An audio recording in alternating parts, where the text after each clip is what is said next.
Oke, Masya Allah, Kak Ruben saat ini di peternakan unta.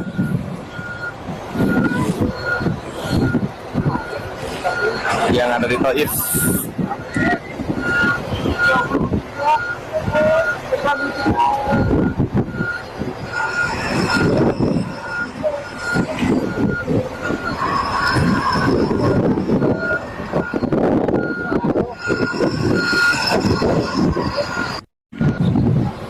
Oke, Masya Allah. Dan saya kira memang sebuah fenomena di mana Ruben Yudas Onsu bin Iskariot ramai diberitakan di medsos. Kita lihat bagaimana dia pergi haji, cium batu hitam, jengkang-jengking 5 kali sehari. Saya katakan kamu akan menderita selama-lamanya.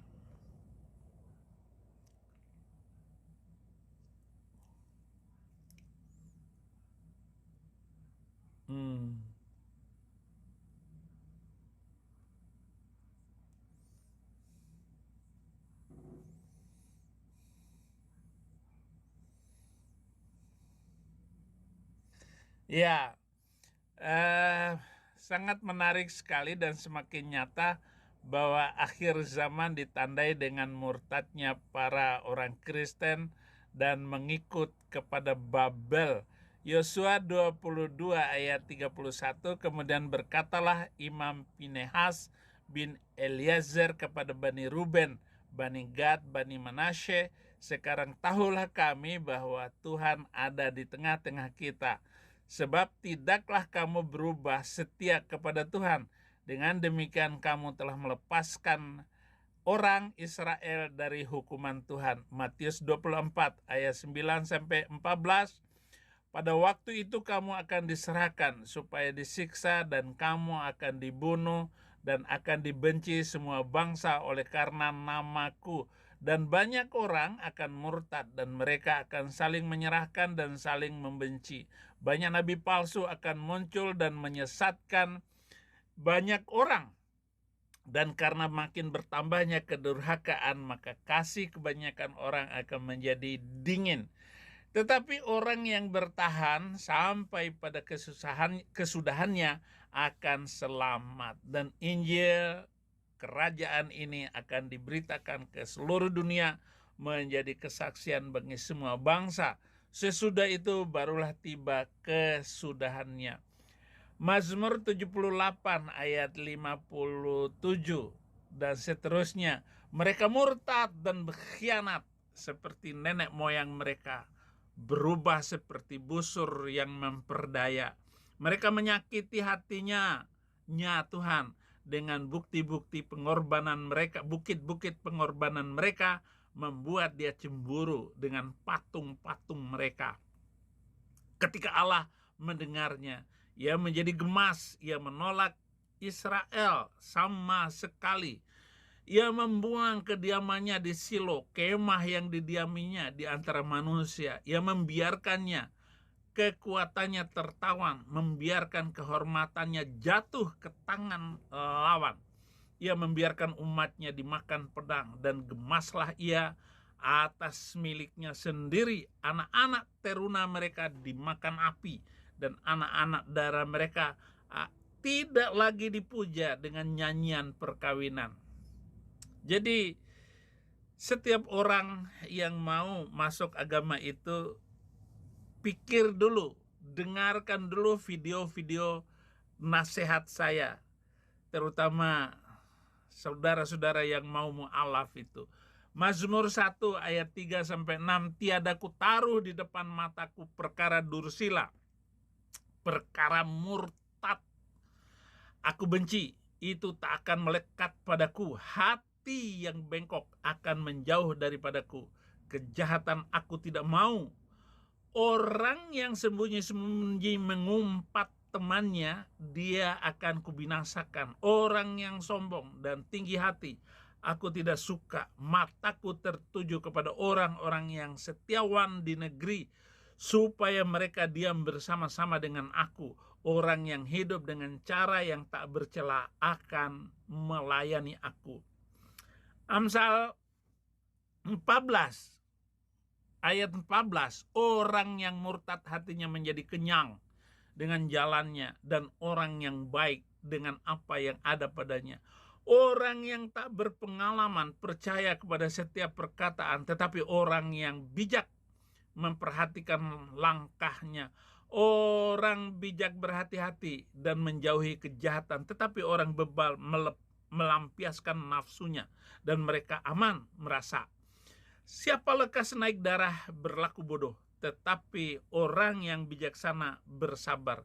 Orang yang tak berpengalaman mendapat kebodohan, tetapi orang yang bijak bermahkotakan pengetahuan. Tapi ada satu momen penting yang saya lihat ya, ketika si Ruben ini mualaf. Pada saat yang sama, Sarwenda dia mengupload video bersama dengan anak-anaknya sedang berdoa. Berdoa bersama dan juga mengungkapkan isi hatinya kepada Tuhan dengan postingan seperti ini. Nah, dalam captionnya dikatakan unggahan terbaru Sarwenda jadi sorotan di tengah kabar Ruben Onsu mengumumkan sudah mualaf.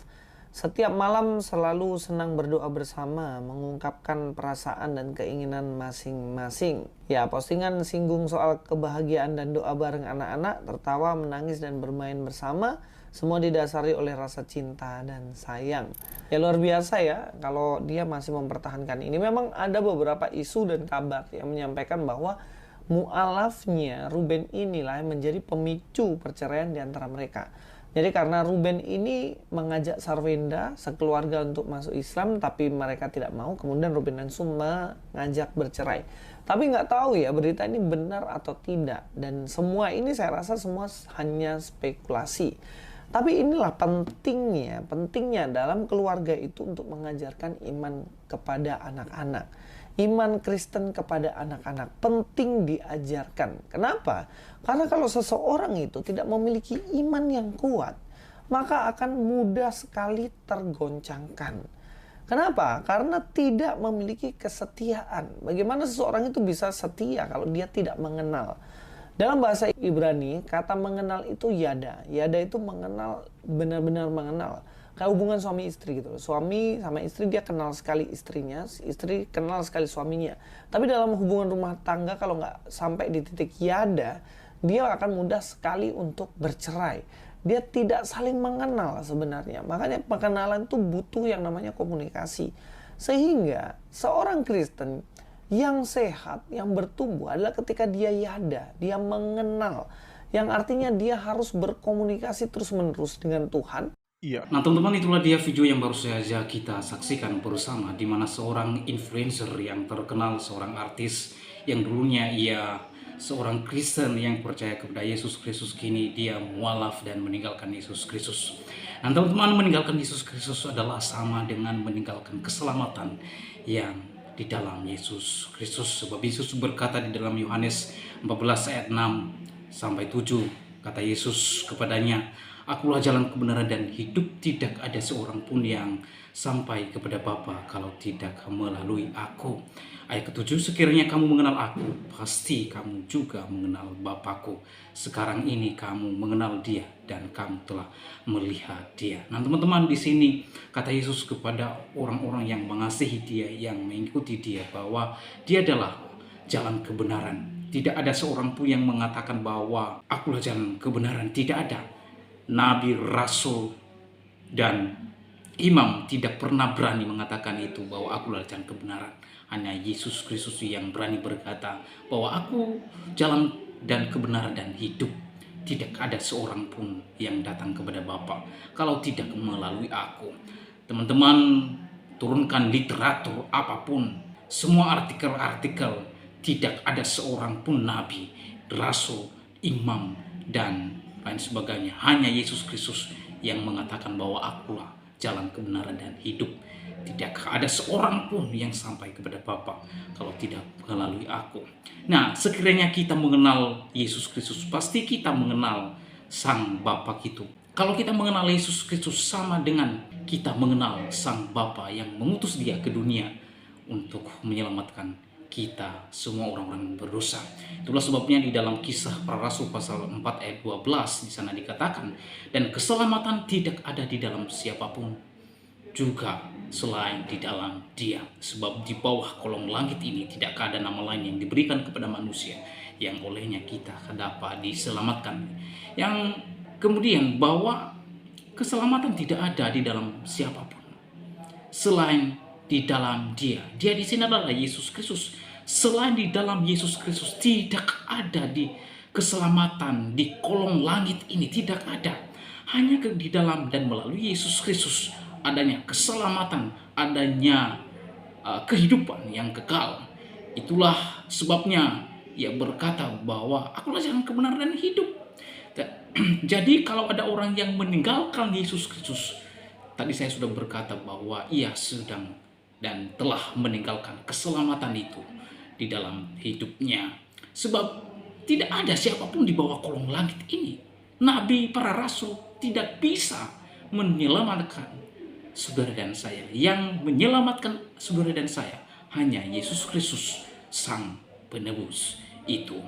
Ya, itulah sebabnya di dalam Roma pasal 8 ayat 1, bahwa ketika kita di dalam Yesus Kristus, tidak ada penghukuman bagi mereka yang ada di dalam Yesus Kristus.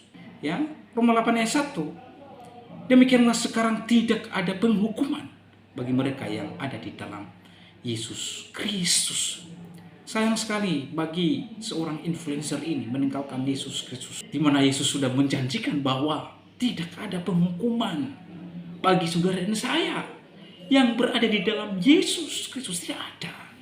Ya, itulah sebabnya di dalam Filipi 2 ayat 9-11, itulah sebabnya Allah sangat meninggikan Dia dan mengaruniakan kepadanya nama di atas segala nama, supaya dalam nama Yesus bertekuk lutut segala yang ada di langit dan yang ada di atas bumi dan yang ada di bawah bumi, dan segala lidah mengaku Yesus Kristus adalah Tuhan bagi kemuliaan Allah Bapa. Saudara, di sini bahwa tidak ada nama lain yang diberikan kepada manusia.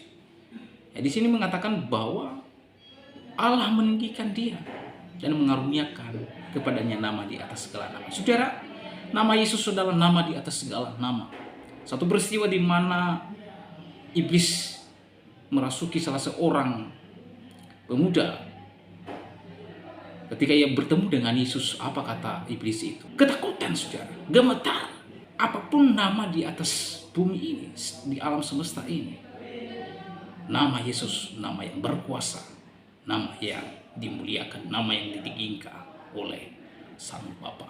Jadi oleh sebab itu, oleh karenanya saya mengundang Bapak Ibu yang belum pernah, yang belum mengalami Tuhan Yesus secara pribadi, inilah kesempatan bagi saudara dan saya untuk mengenal dan kembali kepadanya. Tuhan Yesus telah menunggu saudara dan saya. Ia telah membuka tangannya lebar-lebar untuk datang dan kembali kepadanya. Sebab tidak ada keselamatan di dalam siapapun selain di dalam Dia. Inilah waktunya dan kesempatan buat Anda untuk datang kembali kepadanya dan menerima Dia sebagai Tuhan dan Juru Selamat. Demikianlah video saya kali ini, sampai bertemu di video saya selanjutnya. Tuhan Yesus memberkati kita semua. Shalom.